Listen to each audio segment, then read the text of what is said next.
কবর এমন এক ঘর যেখানে নাই কোনো বাতি, নাই কোনো সাথী। আল্লাহর নবী জিজ্ঞেস করলেন, খাদিজা, আমি আমার জুব্বা মোবারক দিয়া কাফনের কাপড় বানায়া যদি তোমাকে দাফন দিয়া দিই তাহলে কি হবে? আম্মা জান খাদিজা বলে, গো আল্লাহর নবী, যদি আমি কোনো কারণে জাহান্নামী হয়ে যাই, আপনার জুব্বা মোবারক আমার শরীরে লাগার কারণে, থাকার কারণে জাহান্নামের আগুনের এত বড় সাহস নাই। রহমাতুল লিল আলামিনের জুব্বা মোবারকে জাহান্নামের আগুন লাগবে, ঠিক কিনা বলেন? আল্লাহু আকবার।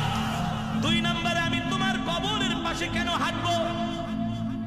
আম্মা জান ডাক দিয়া বলে, গো আল্লাহর নবী, কবরের মাটি যদি আমাকে এক পাশ থেকে আরেক পাশে চাপা দেয়, আপনার পা মোবারক যদি কবরের পাশে লাগে, মাটির পাশে লাগে, ওই মাটির এত বড় সাহস নাই আল্লাহর নবীর পা মোবারকের জায়গা ভেদ করে এক পাশের মাটি আরেক পাশে এসে খাদিজাকে চাপা দিবে, ঠিক কিনা বলেন? ঠিক আম্মা জান খাদিজা রাদিয়াল্লাহু তাআলা আনহা অসুস্থ হয়ে গেলেন। আস্তে আস্তে তিনি অসুস্থ হতে লাগলেন। আম্মা জান খাদিজা রাদিয়াল্লাহু তাআলা আনহার ইন্তেকাল হয়ে গেল। আল্লাহর নবী তার কথা অনুযায়ী নিজের জুব্বা মোবারক দিয়া কাফনের কাপড় বানায়া তার শরীরের মধ্যে পরায় দিলেন।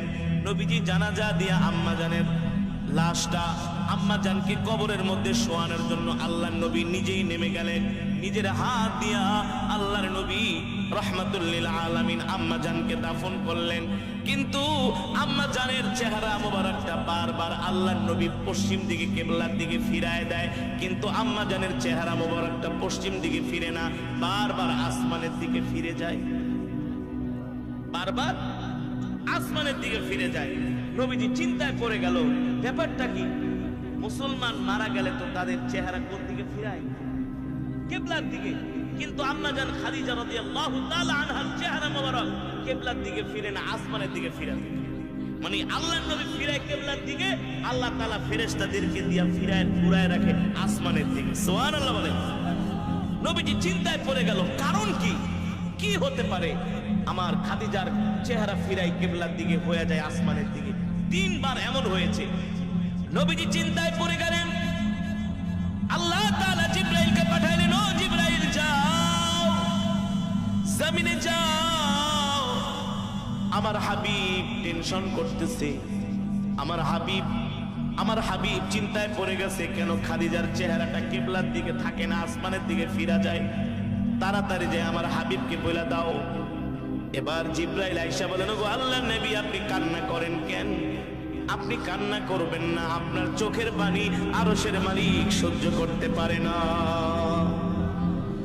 আল্লাহর নবী ডাক দিয়ে বলে, ভাই জিবরাইল, আমার খাদিজার চেহারাটা আমি কিবলার দিকে ফিরাই, কিন্তু তার চেহারা কিবলার দিকে থাকে না, তার চেহারা আসমানের দিকে ফিরা যায়।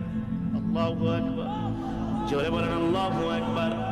জিবরাইল ডাক দিয়া বলে, গো আল্লাহর নবী, আল্লাহ তাআলা হযরত খাদিজাকে এত ভালোবাসে, এত ভালোবাসে, তার চেহারা কিবলার দিকে থাকবে না, তার চেহারা আসমানের দিকে থাকবে। আল্লাহ তাআলা আরশে আজিম থেকে তাকায়া তাকায়া খাদিজার চেহারাটা দেখবে। আল্লাহু আকবার। জোরে বলেন আল্লাহু আকবার। তার চেহারা কোন দিকে থাকবে? আসমানের দিকে থাকবে। স্বয়ং আল্লাহ তাআলা আম্মা জান খাদিজার দিকে তাকায়, আল্লাহ তাআলা খাদিজাকে দেখতে থাকে। আল্লাহু আকবার। কেন? কেন? আম্মা জান খাদিজা দ্বীনের জন্য, ইসলামের জন্য এত কষ্ট করেছেন, এত কোরবানি করেছেন, কবরের চিন্তায় এত কান্না করেছেন, রাতের পর রাত, দিনের পর দিন।